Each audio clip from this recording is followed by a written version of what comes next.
Hey guys, I'm Samcrac, and I just want to jump right into the work that we need to do on the Focus RS. Now before we start removing all the damaged components from the engine bay, getting them out of there, I want to mention one quick thing. There were multiple comments suggesting that the Focus RS wouldn't turn on because the Inertia switch was activated during the accident. That makes perfect sense. There's a switch on most modern cars that will shut off the fuel supply to a car and prohibit it from starting in an accident, so it doesn't start any fires or anything like that. In the case that all of this damage pushed in, created any friction, it just is a safety precaution. Since I'm really inquisitive and I don't see anything that should prohibit this car from starting, I went ahead, I found the instructions on resetting the Inertia switch, and I tried it out. So let me show you guys what's going on right now, and then we'll try and reset the Inertia switch. Turbo Mike is standing right there. He's gonna make sure oil doesn't start pouring out everywhere. If it does, check it out. I've got a blue tarp on the ground. But here, this is what happens when I try and start this car right now. Foot on the clutch, foot on the brake. The key is inside, push to start, and nothing, okay?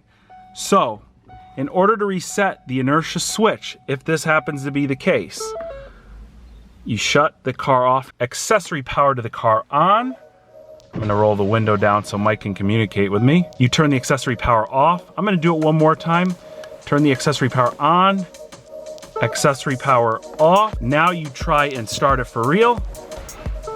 And that didn't do shit. When we remove all this stuff, it will give us a better idea of what is actually broken on the RS. Let's get to it.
I've only done a little bit of disassembly right now. There's a piece hanging that you guys didn't see before. We'll get to that in a second. If we come over here, we've got a hard turbo pipe. This is the under radiator support. All the ends are completely twisted.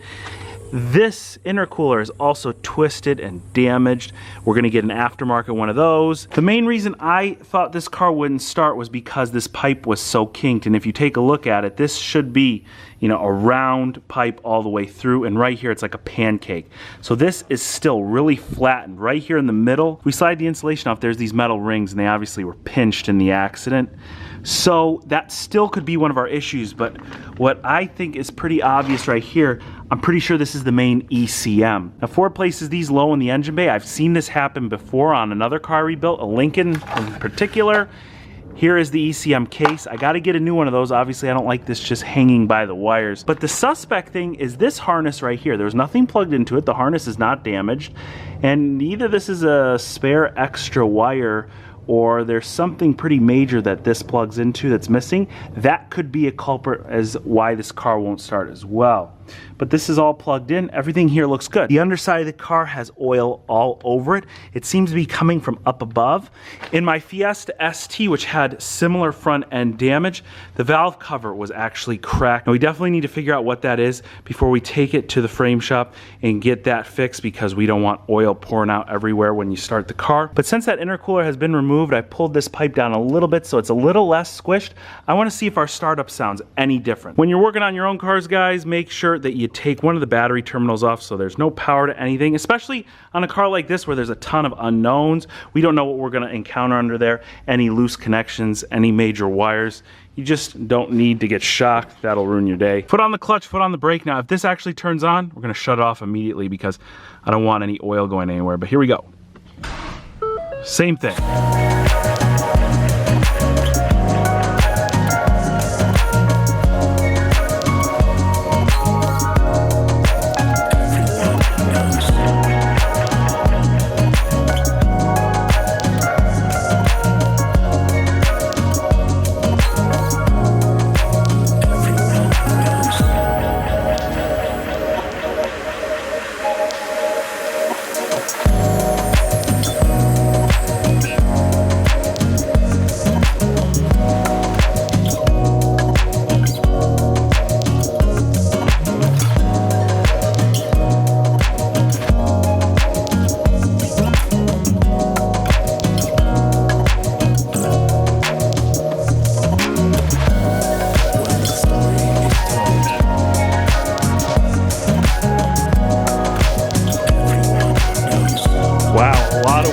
just to get the AC condenser out. So basically what's going on, the front crash bar here is at an angle at which it's pushed everything forward. You could see that the radiator fan here is touching the intake manifold, and that is going to be a big deal whether or not this crack, because see, it's made out of plastic. Mine actually did crack on my Fiesta ST, so I've been through that before.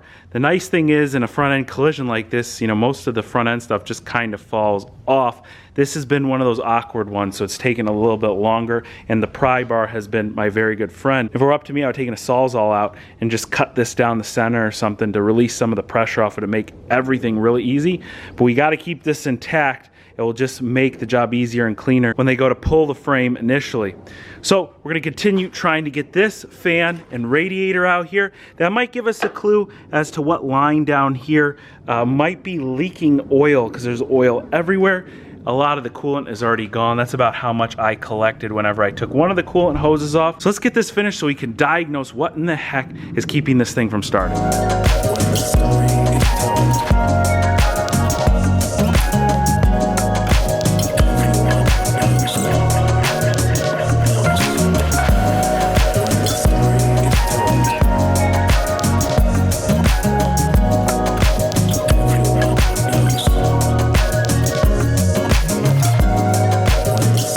Wow, oh wow, where do I start? So there's a lot of bad stuff in here. Number one, here is the bottom of our intake manifold to the throttle body here. You can see it's completely split. So this whole entire piece will have to be replaced. Now, since we have the whole front end off the car, it's gonna be much easier to do than if everything were assembled. Now, the good news is I don't see any cut wiring. I unplugged this wiring harness right here. It looked like it got pushed up against, but not even the harness itself cracked. Right here is likely the source of our oil leak. This is the oil cooler right before the filter, and that is completely severed. And we're gonna need to get new condenser lines. These are pretty typical to be replaced after an accident. Now, assessing some of the damaged parts right here. This didn't appear to be damaged because it was sitting in the engine bay like this. The air box is completely all smashed in. So that'll give us a good reason to get an aftermarket one. Check the fans out. These things were battered. These are in unusable condition. The nice thing is the wiring harness that went to the fans, this was pushed up against the engine and it's in perfect shape. I'd imagine Ford charges a mint for that. You guys were probably cringing when I was prying up against the radiator and condenser, but those are completely trashed. And right here, our coolant tank actually is in reusable condition, but come on, we need to get an aftermarket one. So we have two main priorities right now. Priority number one, get this oil cooler right here replaced, because number two, if we get this car started, we don't want oil spewing around everywhere. The quicker I can get this car started, the quicker I can get it to the body shop and they can repair this frame rail here. Now, the issue with this frame rail is that it's kinked right here. And look, it's only about an inch back from the mount. That's good and that's bad. The fact that it's kinked is really bad. The fact that it's only an inch back means that if they do decide to cut it, they don't have to cut it that far back. This is a strange one because the structure going all the way back, as far as I can see it, and you can see it in here, it hasn't kinked anywhere. It all looks really solid. Over here, this one's moved just a little bit. I doubt they'll actually cut this. They'll probably just bend it back into place. It's mostly where the mount is. This one moved just a tiny bit. So I've diagnosed it myself, couldn't figure it out. So it's time to turn to the expert being the computer. The Focus RS is pretty neat. I was looking all around for the OBD port, and check it out. There it is right there underneath this hidden little compartment. Huge shout out to King Belen store. They sent me this brand new launch code reader. Now you guys know that I love code readers if you've watched any of my past videos, and I've used a bunch of different launch code readers. I actually had one main launch code reader that I bought a long time ago. It was due for a replacement, and this one couldn't be any better. This is definitely one of the higher end launch code readers. It's wireless, it's touchscreen, and it can be updated through Wi-Fi. You can also search the internet for codes and code definitions. Since it's pretty much a tablet with code reader software on it, it's always going to be up to date. Now, even though this unit is one of the pricier ones in the King Belen store, I think it is personally completely worth it, because if you compare it to like a Snap-on, those are well into the thousands of dollars, where this is around 500 bucks. If you're building or rebuilding a car, you definitely need a code reader. I encourage you to check out the link in the description box below to the King Belen store and to this specific code reader. I'm also going to link one more that I really like that they offer. It will do about 90% of what this one will do. It's quite a bit cheaper. It just isn't as sophisticated. So we check out everything here. We've got a couple turbo codes, but right here, fuel pump module, the control circuit is open. That would cause us to have an issue. The evap system vent control circuit has a problem. Evap fan control, fan 2. We removed the fan harness, so that makes sense. There's a lot of different stuff on here which tells me we've got an electrical issue. Here's another one, lost communication with fuel pump control module. It has to be this, it only makes sense. I just messaged a guy regarding that harness. He's the rebuilder guy. Some of you might have seen this already, but there's someone who repaired a flooded Focus RS here on YouTube. His name is the rebuilder guy. I'm gonna link him in the description box below. But basically I wrote him and he dealt with a flooded car. So he definitely knows about harnesses, modules. I sent him the picture. I said, hey, where does this thing go? Does it plug into anything? And he said that this is your evap and fuel harness. Rebuilder guy said it's simple. There's no module. It just plugs into our main harness on the driver's side. Well, here's our main harness. I kind of went and looked. That doesn't match. This does match right here. It's got the same amount of prongs. It's got that flat middle spot. Now, it's very strange that this wasn't plugged in. This car was listed as a starts on the Copart website. So this car likely never started, but somebody definitely unplugged this.